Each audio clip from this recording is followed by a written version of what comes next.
Germany journey ಎಲ್ಲಿಂದ ಶುರುವಾಯ್ತು. Finally ಕೆಲಸ ಸಿಕ್ತು ಜರ್ಮನಿಯಲ್ಲಿ. ಅದು ಖಾಲಿ ಮನೆ ಏನೇನು ಇಲ್ಲ, ಲಕ್ಕಿದ್ದವರಿಗೆ ಬೇಗ ಸಿಗುತ್ತೆ, ಲಕ್ಕಿಲ್ಲ ಅಂತಂದ್ರೆ ಈ ತರ. ಈ ವರ್ಷ ಉದಯ್ ಕೂಡ ಜರ್ಮನ್ ಲ್ಯಾಂಗ್ವೇಜ್ ನ ಸ್ಟಾರ್ಟ್ ಮಾಡಿ ಇಲ್ಲಿಗೆ ಬರೋವರೆಗೂ ನಂಗೆ ಜಾಬ್ ಮಾಡೋ ಪ್ಲಾನ್ ಇರ್ಲಿಲ್ಲ. ಎಲ್ಲ ಹೊಸದಾಗಿ ಲೈಫ್ ನ ಶುರು ಮಾಡೋರಿಗೆ ನನ್ನ ಮೆಸೇಜ್ ಏನಂತಂದ್ರೆ,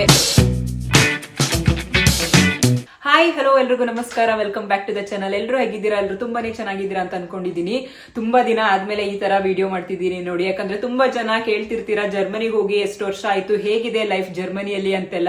ಸೊ ಜರ್ಮನಿ ಜರ್ನಿ ಹೇಗ್ ಶುರುವಾಯ್ತು, ಏನೆಲ್ಲ ಕಷ್ಟಗಳಿತ್ತು ಜರ್ಮನಿಯಲ್ಲಿ ಸ್ಟಾರ್ಟಿಂಗ್ ಡೇಸ್ ಅಲ್ಲಿ, ಹಾಗೆ ಇವಾಗ ಹೇಗಿದೆ ಲೈಫ್ ಜರ್ಮನಿಯಲ್ಲಿ, ನಿಧಾನವಾಗಿ ಹೇಗೆ ಸೆಟಲ್ ಆಗ್ತಾ ಇದೀವಿ, ಮತ್ತೆ ಜರ್ಮನ್ ಲ್ಯಾಂಗ್ವೇಜ್ ಕಲ್ತಿದೀವಾ ಇಲ್ವಾ, ಈ ಎಲ್ಲಾ ವಿಷಯದ ಬಗ್ಗೆ ನಾವು ಇವತ್ತಿನ ವಿಡಿಯೋದಲ್ಲಿ ಮಾತಾಡೋಣ ಬನ್ನಿ. ಫಸ್ಟ್ ಗೆ ನಾವು ಜರ್ಮನಿ ಜರ್ನಿ ಎಲ್ಲಿಂದ ಶುರುವಾಯ್ತು ಅಂತ ನೋಡೋಣ. 2016 ಅಲ್ಲಿ ಉದಯ್ ಜರ್ಮನಿಯಲ್ಲಿ ಕೆಲಸ ಮಾಡ್ತಿದ್ರು. ಮೋಸ್ಟ್ಲಿ ಇದನ್ನ ಹೇಳಿದೀನಿ ಅನ್ಸುತ್ತೆ ಯಾವ್ದೋ ವಿಡಿಯೋದಲ್ಲಿ. ಅವರು ಇಲ್ಲಿ ಆ ಟೈಮಲ್ಲಿ ಕೆಲಸ ಮಾಡ್ತಿರ್ಬೇಕಾದ್ರೆ ಇಲ್ಲಿನ ವರ್ಕ್ ಲೈಫ್ ಬ್ಯಾಲೆನ್ಸ್ ಮತ್ತೆ ವರ್ಕ್ ಕಲ್ಚರ್ ಎಲ್ಲ ತುಂಬಾನೇ ಇಷ್ಟ ಆಗಿದೆ. ಬಟ್ ಅವಾಗ ಕೆಲಸ ಮಾಡ್ತಿದ್ದು ಆನ್ ಸೈಟ್ ಆಫರ್ ಬಂದಿದ್ದು, ಇಂಡಿಯನ್ ಕಂಪ್ನಿ ಥ್ರೂ ಬಂದು ಇಲ್ಲಿ ಕೆಲಸ ಮಾಡ್ತಿದ್ದು, ಮತ್ತೆ ಬ್ಯಾಕ್ ಟು ಇಂಡಿಯಾ ಹೋದ್ರು. ಸೊ ಹೋಗಾದ್ಮೇಲೆ ಜರ್ಮನ್ ಕಲ್ಚರ್ ನ ಅಂದ್ರೆ ವರ್ಕ್ ಲೈಫ್ ಕಲ್ಚರ್ ನ ತುಂಬಾನೇ ಮಿಸ್ ಮಾಡ್ಕೊತಿದ್ರು ಅನ್ಸುತ್ತೆ. ಬಟ್ ಅವಾಗ ಅವ್ರು ಡಿಸೈಡ್ ಮಾಡಿದ್ದಾರೆ ಮತ್ತೆ ಹೋಗೋಣ, ಅಲ್ಲಿಗೆನೆ ಹೋಗಿ ಕೆಲಸ ಮಾಡೋಣ ಅಂತ ಡಿಸೈಡ್ ಮಾಡಿ ಇಂಡಿಯಾ ಇಂದಾನೆ ಅಪ್ಲೈ ಮಾಡಕ್ ಸ್ಟಾರ್ಟ್ ಮಾಡಿದ್ರು. ಅದಾದ್ಮೇಲೆ ಒಂದಿನ ಫೈನಲಿ ಕೆಲಸ ಸಿಕ್ತು ಜರ್ಮನಿಯಲ್ಲಿ. ಅದಾದ್ಮೇಲೆ ಜರ್ಮನಿಗೆ ಮೂವ್ ಆಗಿದ್ದು. ಉದಯ್ ಬಂದು ಲಾಸ್ಟ್ ಮಂತ್ ಗೆ 3 years ಆಯ್ತು. ಮತ್ತೆ ನಾನು ಸಿಯಾ ಬಂದು ನೆಕ್ಸ್ಟ್ ಜಾನ್ವರಿಗೆ 3 years ಆಗುತ್ತೆ ಜರ್ಮನಿಗೆ ಬಂದು. ಸ್ಟಾರ್ಟಿಂಗ್ ಫಸ್ಟ್ ಬಂದಾಗ ಎಲ್ಲ ಹೊಸದ್ದು, ಕಲ್ಚರ್ ಹೊಸದ್ದು, ಲ್ಯಾಂಗ್ವೇಜ್ ಗೊತ್ತಿಲ್ಲ, ಮತ್ತೆ ಏನೇನು ಗೊತ್ತಿಲ್ಲ. ಸೊ ತುಂಬಾನೇ ಒಂಥರ ಯಾವ್ದೋ ಲೋಕಕ್ಕೆ ಬಂದಂಗಿತ್ತು. ಬೇಕಿತ್ತಾ ಇದು ನಮಗೆ ಅಂತೆಲ್ಲ ಅನಿಸ್ತಿತ್ತು. ಯಾಕಂದ್ರೆ ಹೊಸದಾಗಿ ಯಾವ್ದೇ ದೇಶಕ್ಕೆ ಹೋದ್ರು ಏನು ಗೊತ್ತಿರಲ್ಲ, ಏನ್ ಮಾಡೋದು ಏನ್ ಬಿಡೋದು ಅಂತ ತುಂಬಾನೇ ಟೆನ್ಷನ್ ಆಗುತ್ತೆ. ಇನ್ನೊಂದು ಫನ್ನಿ ಪಾರ್ಟ್ ಅಂದ್ರೆ ಸ್ಟಾರ್ಟಿಂಗ್ ಅಲ್ಲಿ ಏನಾದ್ರು ಶಾಪಿಂಗ್ ಮಾಡಕ್ ಹೋದಾಗ ಅವರು ಎಷ್ಟು ಹೇಳಿದ್ರು ಪ್ರೈಸ್ ನ ನಾವು ಕೊಡೋದಿಕ್ಕೆ ಅಂತಾನೂ ಗೊತ್ತಾಗ್ತಿರ್ಲಿಲ್ಲ. ಅವ್ರು ಹೇಳ್ತಿದ್ರು ಏನು ಅಂತಾನೂ ಗೊತ್ತಾಗ್ತಿರ್ಲಿಲ್ಲ. ಸುಮ್ನೆ ಜಾಸ್ತಿ ದುಡ್ಡು ಕೊಡೋದು, ಕೊಟ್ಟಿದ್ದ ಚೇಂಜ್ ನ ಇಸ್ಕೊಂಬರೋದು, ಈ ತರ ಇತ್ತು ಸ್ಟಾರ್ಟಿಂಗ್ ಲೈಫ್ ಅಲ್ಲಿ. ಅಲ್ಲಿಗಂತೂ ಫಿಕ್ಸ್ ಆಗಿದೆ ಏನಂದ್ರೆ ಲ್ಯಾಂಗ್ವೇಜ್ ತುಂಬಾನೇ ಇಂಪಾರ್ಟೆಂಟ್, ಲ್ಯಾಂಗ್ವೇಜ್ ಕಲಿಬೇಕು ಅಂತ ಹೇಳಿ. ಸ್ಟಾರ್ಟಿಂಗ್ ಫ್ಯೂ ಮಂತ್ಸ್ ತುಂಬಾನೇ ಸ್ಟ್ರಗಲ್ ಇತ್ತು. ನಾವು ಫಸ್ಟ್ ಬಂದು 1 month ಹಾಸ್ಟೆಲ್ ಅಲ್ಲಿ ಇದ್ವಿ. ಸೊ ಅದಾದ್ಮೇಲೆ ಈ ಮನೆಗೆ ಶಿಫ್ಟ್ ಆಗಿದ್ದು. ಈ ಮನೆಗೆ ಬರ್ಬೇಕಾದ್ರೆ ಖಾಲಿ ಮನೆ ಏನೇನು ಇಲ್ಲ, ಅಲ್ಲಿಂದ ಇಲ್ಲಿಗೆ ಬಂದು ನಾವು ಎಲ್ಲ ಏನೋ ಅರೇಂಜ್ ಮಾಡ್ಕೊಬೇಕಿತ್ತು. ಇದು ನಮಗಂತಲ್ಲ, ತುಂಬಾ ಜನಕ್ಕೆ ಈ ಎಕ್ಸ್ಪೀರಿಯನ್ಸ್ ಆಗಿರುತ್ತೆ.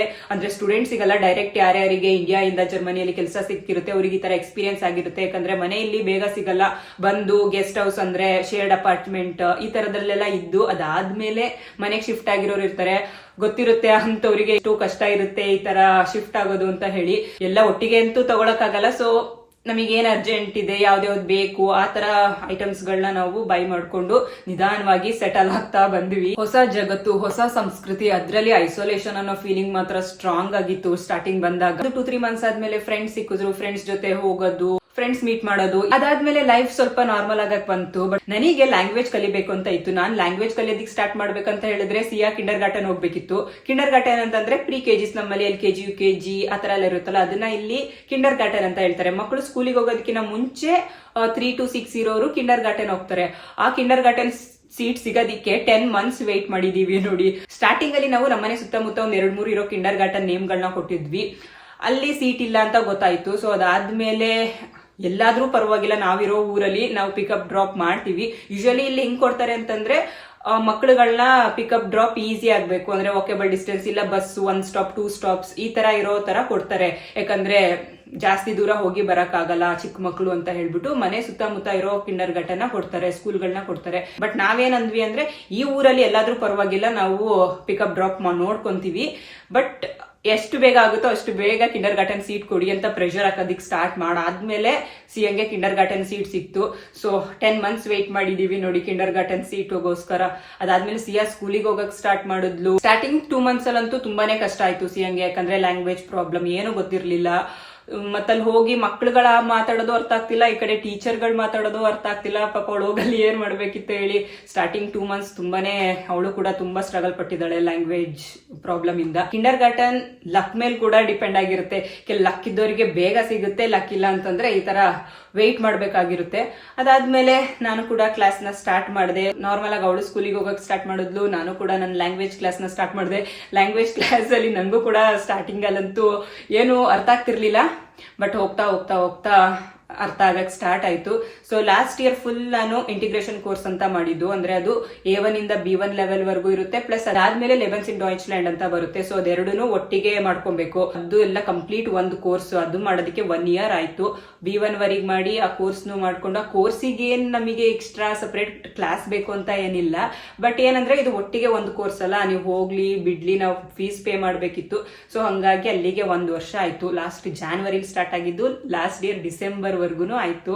ಅಂದ್ರೆ ಇಲ್ಲಿ ಮಕ್ಕಳುಗಳಿಗೆ ಸ್ಕೂಲ್ ಹಾಲಿಡೇಸ್ ಇರುತ್ತಲ್ಲ, ಆ ಟೈಮ್ ಅಲ್ಲಿ ನಮಗೂ ಕೂಡ ಹಾಲಿಡೇ ಇತ್ತು. ನಮ್ಗೇನ್ ಕ್ಲಾಸ್ ಮಾಡ್ತಿರ್ಲಿಲ್ಲ, ಯಾಕಂದ್ರೆ ಮಕ್ಕಳುಗಳನ್ನ ನೋಡ್ಕೋಬೇಕಲ್ಲ. ಹಾಗಾಗಿ ಅವ್ರಿಗೆ ಏನೇನ್ ರಜೆ ಇತ್ತು ಆ ರಜೆಗಳು ನಮಗೂ ಕೂಡ ಇತ್ತು. ನಂಗೆ ಇವಾಗ ನೆನಪಾಯ್ತು, ಸ್ಟಡೀಸ್ ಕೋರ್ಸ್ ಅಂತೆಲ್ಲ ಮಾತಾಡ್ತಿರ್ಬೇಕಾದ್ರೆ ತುಂಬಾ ಜನಕ್ಕೆ ಅಬ್ರಾಡ್ ಅಲ್ಲಿ ಸ್ಟಡೀಸ್ ಮಾಡ್ಬೇಕಂತ ತುಂಬಾನೇ ಇಷ್ಟ ಇದೆ. ತುಂಬಾ ಜನಕ್ಕೆ ಅದ್ರ ಬಗ್ಗೆ ಇನ್ಫಾರ್ಮೇಶನ್ ಗೊತ್ತಿರಲ್ಲ. ಯಾವ್ದಾದ್ರು ಕನ್ಸಲ್ಟೆಂಟ್ಸ್ ಗೊತ್ತಿದ್ರೆ ಹೇಳಿ ಅಂತೆಲ್ಲ ನನಗೆ ಮೆಸೇಜಸ್ ಮಾಡ್ತಿರ್ತಾರೆ, ಕಾಮೆಂಟ್ಸ್ ಮಾಡ್ತಿರ್ತಾರೆ. ಏನಂದ್ರೆ ಇತ್ತೀಚಿನ ದಿನಗಳಲ್ಲಿ ಫೇಕ್ ಕನ್ಸಲ್ಟೆಂಟ್ ಗಳು ತುಂಬಾನೇ ಜಾಸ್ತಿ ಆಗಿದ್ದಾರೆ. ಅವ್ರು ಏನ್ ಮಾಡ್ತಾರೆ ಅಂದ್ರೆ ಜಾಸ್ತಿ ಕಮಿಷನ್ ಬರೋ ಯೂನಿವರ್ಸಿಟೀಸ್ ನ ಪುಷ್ ಮಾಡ್ತಾರೆ, ಇಲ್ಲ ಅಂತಂದ್ರೆ ಲಿಮಿಟೆಡ್ ಆಪ್ಷನ್ಸ್ ನ ಇಡ್ತಾರೆ, ಜಾಸ್ತಿ ಆಪ್ಷನ್ಸ್ ಕೊಡಲ್ಲ. ಮತ್ತೇನ್ ಮಾಡ್ತಾರೆ ಅಂದ್ರೆ ಒನ್ಸ್ ಅಪ್ಲಿಕೇಶನ್ ಸಬ್ಮಿಟ್ ಆಯ್ತು ಅಂತಂದ್ರೆ ಡಿಸಪಿಯರ್ ಆಗ್ಬಿಡ್ತಾರೆ. ಅಲ್ಲೇ ಸ್ಟೂಡೆಂಟ್ಸ್ ಗಳು ಟೆನ್ಷನ್ ಅಲ್ಲಿ ಇರ್ತಾರೆ, ಯಾವ ಯೂನಿವರ್ಸಿಟಿ ಏನು ಹೇಗೆ ಅಂತ ಹೇಳಿ. ಅದ್ರ ಜೊತೆಗೆ ಇದು ಬೇರೆ ಅಂತಂದ್ರೆ ತುಂಬಾನೇ ಪ್ರಾಬ್ಲಮ್ ಆಗುತ್ತೆ. So how to find genuine consultant? ಇಲ್ಲಿ ಬರುತ್ತೆ ಗ್ಯಾನ್ದಾನ್ ಅವರ ಫ್ರೀ ಕನ್ಸಲ್ಟೆಂಟ್ ಫೈಂಡರ್ ಟೂಲ್. ಈ tool completely free for students. ಈ ಟೂಲ್ ಅಲ್ಲಿ ನಾವು 100+ ವೆರಿಫೈಡ್ ಕನ್ಸಲ್ಟೆಂಟ್ಸ್ ನ ಕಂಪೇರ್ ಮಾಡಬಹುದು. ಅವರ ನಾಲೆಡ್ಜ್, ಎಕ್ಸ್ಪೀರಿಯನ್ಸ್, ರಿವ್ಯೂಸ್ ಎಲ್ಲ ಕೂಡ ನೋಡಬಹುದು ನಾವು. ಅಂಡ್ ಬೆಸ್ಟ್ ಪಾರ್ಟ್ ಏನಂದ್ರೆ ಇದು ಪರ್ಸನಲೈಸ್ಡ್ ಮ್ಯಾಚಿಂಗ್ ಕೂಡ ಮಾಡುತ್ತೆ. ಫಾರ್ ಎಕ್ಸಾಂಪಲ್, ನೀವು ಐವಿ ಲೀಗ್ ಏಮ್ ಮಾಡ್ತಿದ್ದೀರಾ, MBA ಬೇಕಾ, ಇಲ್ಲ ಯುರೋಪಿಯನ್ ಡಿಸೈನ್ ಪ್ರೋಗ್ರಾಮ್ಸ್ ಗೆ ಟಾರ್ಗೆಟ್ ಮಾಡ್ತಿದ್ದೀರಾ, ಇದರ ನಿಮ್ಮ ಗೋಲ್ಗೆ ಸೆಟ್ ಆಗುವಂತಹ ಕನ್ಸಲ್ಟೆಂಟ್ ನ ನಿಮಗೆ ಸಜೆಸ್ಟ್ ಮಾಡುತ್ತೆ. ಡಿಸ್ಕ್ರಿಪ್ಷನ್ ಬಾಕ್ಸ್ ಅಲ್ಲಿ ಲಿಂಕ್ ಹಾಕಿರ್ತೀನಿ, ಹೋಗಿ ಕ್ಲಿಕ್ ಮಾಡಿ ನಿಮ್ಮ ಸ್ಟಡಿ ಪ್ಲಾನ್ಸ್, ಕಂಟ್ರಿ ಮತ್ತೆ ಕೋರ್ಸ್ ಟೈಪ್ ನ ಎಂಟರ್ ಮಾಡಿ. ಅದು ನಿಮಗೆ ಶಾರ್ಟ್ ಲಿಸ್ಟೆಡ್ ಕನ್ಸಲ್ಟೆಂಟ್ ನ ತೋರಿಸುತ್ತೆ.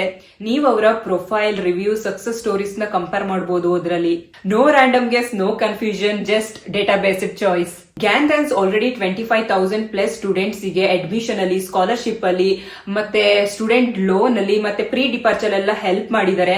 ಸೊ ನೀವು ಸ್ಟಡಿ ಅಬ್ರಾಡ್ ಪ್ಲಾನ್ ನ ಮಾಡ್ತಿದ್ರೆ ಗ್ಯಾನ್ದಾನ್ಸ್ ಅವರ ಫ್ರೀ ಕನ್ಸಲ್ಟೆಂಟ್ ಫೈಂಡರ್ ಟೂಲ್ ನ ಯೂಸ್ ಮಾಡಿಕೊಂಡು ನಿಮಗೆ ಸರಿಯಾದಂತಹ ಜೆನ್ಯೂನ್ ಕನ್ಸಲ್ಟೆಂಟ್ ನ ಚೂಸ್ ಮಾಡಿಕೊಂಡು ಸ್ಟ್ರೆಸ್ ಫ್ರೀ ಆಗಿ. ಈ ಒಂದು ಇನ್ಫಾರ್ಮೇಶನ್ ತುಂಬಾ ಜನಕ್ಕೆ ಯೂಸ್ಫುಲ್ ಆಗುತ್ತೆ ಅಂತ ಅನ್ಕೊಂತೀನಿ. ಯಾಕಂದ್ರೆ ತುಂಬಾ ಜನ ಕೇಳ್ತಿರ್ತಾರೆ, ತುಂಬಾ ಜನಕ್ಕೆ ಇತ್ತೀಚೆಗಂತೂ ತುಂಬಾ ಜನಕ್ಕೆ ಅಬ್ರಾಡ್ ಅಲ್ಲಿ ಓದಬೇಕು ಅಂತ ತುಂಬಾನೇ ಇಷ್ಟ ಇದೆ. ಸೊ ಹಾಗಾಗಿ ತುಂಬಾ ಕಾಮೆಂಟ್ಸ್ ಗಳು ಕೂಡ ಬರ್ತಿರುತ್ತೆ, ಯಾವ್ದಾದ್ರು ಜೆನ್ಯೂನ್ ಕನ್ಸಲ್ಟೆಂಟ್ ನ ಸಜೆಸ್ಟ್ ಮಾಡಿ ಅಂತ ಹೇಳಿ. ಹಾಗೆ ನೆಕ್ಸ್ಟ್ ಕಂಟಿನ್ಯೂ ಮಾಡೋಣ, ನಮ್ಮ ಜರ್ನಿ ಹೇಗಿದೆ, ಹೇಗಿತ್ತು ಅಂತ ಹೇಳಿ.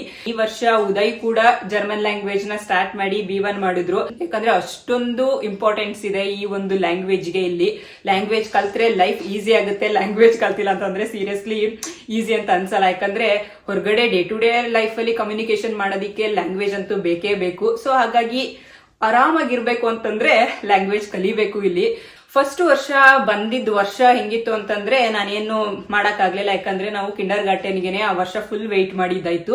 ಬಟ್ ಲಕ್ಕಿಲಿ ನಾನು ಯೂಟ್ಯೂಬ್ ಸ್ಟಾರ್ಟ್ ಮಾಡಿದ್ದೆ, ಹಾಗಾಗಿ ಯೂಟ್ಯೂಬ್ ಕಡೆ ಕಾನ್ಸಂಟ್ರೇಟ್ ಮಾಡಿದೆ. ಯೂಟ್ಯೂಬ್ ಗ್ರೋ ಆಯ್ತು, ತುಂಬಾ ಜನ ಕನೆಕ್ಟ್ ಆದ್ರಿ.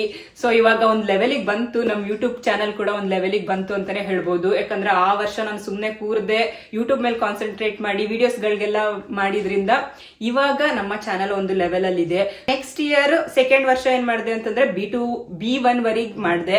ಸೊ ಥರ್ಡ್ ಇಯರ್ ಏನ್ ಮಾಡ್ತಿದ್ದೀನಿ ಅಂದ್ರೆ B2 ಜಾಯಿನ್ ಆಗಿದ್ದೀನಿ. ಸೊ ಇದು 6 ಮಂತ್ಸ್ ಇರುತ್ತೆ ನೋಡಿ. A1 ಇಂದ B1 ವರೆಗೆ 1 ಇಯರ್, B2 ಲೆವೆಲ್ ಮಾಡೋದಕ್ಕೆ 6 ಮಂತ್ಸ್ ಬೇಕು. ಅರ್ಧ ವರ್ಷ ಬರೀ ಇದಕ್ಕೇನೆ ಕಲಿಯೋದಿಕ್ಕೇನೆ ಮೀಸಲಿಡಬೇಕು ನೋಡಿ ನಾವು. ಸೊ ಲ್ಯಾಂಗ್ವೇಜ್ ಕೋರ್ಸ್ ಆದ್ಮೇಲೆ B2 ಆದ್ಮೇಲೆ ಜಾಬ್ ಸ್ಟಾರ್ಟ್ ಮಾಡೋಣ ಅಂತ ಅನ್ಕೊಂಡಿದೀನಿ. ಹೋಪ್ಫುಲಿ 2026 ಅಲ್ಲಿ ಜಾಬ್ ಮಾಡ್ತಾ ಇರ್ತೀನಿ.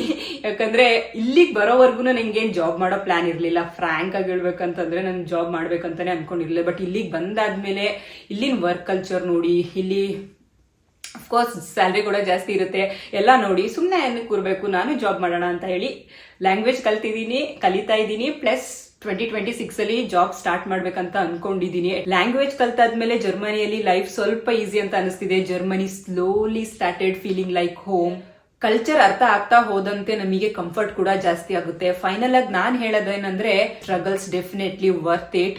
ಈ 3 ಇಯರ್ಸ್ ಅಲ್ಲಿ ನಾವು ತುಂಬಾನೇ ಕಲ್ತಿದೀವಿ. ಪೇಷನ್ಸ್ ಆಗಿರ್ಬೋದು, ಇಂಡಿಪೆಂಡೆನ್ಸ್, ಹೊಸ ಸಂಸ್ಕೃತಿಯ ವ್ಯಾಲ್ಯೂ. ಸೀರಿಯಸ್ಲಿ ಯಾರೇ ಆಗ್ಲಿ ಹೊಸ ದೇಶಕ್ಕೆ ಹೋದಾಗ ಫಸ್ಟ್ ಇಯರ್ ಟಫ್ ಆಗೇ ಆಗುತ್ತೆ, ತುಂಬಾ ಚಾಲೆಂಜಸ್ ನ ಎದುರಿಸಬೇಕಾಗುತ್ತೆ. But never give up. So ಎಲ್ಲ ಹೊಸದಾಗಿ ಲೈಫ್ ನ ಶುರು ಮಾಡೋರಿಗೆ ನನ್ನ ಮೆಸೇಜ್ ಏನಂತಂದ್ರೆ ಧೈರ್ಯ ಇಡಿ, ಸಮಯ ಕೊಡಿ, ಯು ವಿಲ್ ಶೈನ್. 3 ವರ್ಷ ಹೇಗೋಯ್ತು ಅಂತಾನೆ ಗೊತ್ತಾಗಿಲ್ಲ ನೋಡಿ. 3 ವರ್ಷ ಆಯ್ತಾ ಅನ್ನಿಸ್ತಿದೆ. ಬಟ್ 3 ವರ್ಷದಲ್ಲಿ ಕಲ್ತಿರೋದು ತುಂಬಾನೇ ಇದೆ. ಯಾರ್ಯಾರು ಜರ್ಮನಿಗೆ ಬರ್ಬೇಕಂತ ಅನ್ಕೊಂಡಿದ್ರೆ ಅವರಿಗೆಲ್ಲ ಈ ವಿಡಿಯೋನ ಶೇರ್ ಮಾಡಿ. ಹಾಗೆ ನಿಮ್ಗೆ ಇಷ್ಟ ಆದ್ರೆ ಲೈಕ್ ಮಾಡಿ, ಸಬ್ಸ್ಕ್ರೈಬ್ ಮಾಡಿ. ಮುಂದಿನ ವಿಡಿಯೋದಲ್ಲಿ ಸಿಗೋಣ. ಅಲ್ಲಿವರೆಗೂ stay safe. Bye bye. Thank you for watching.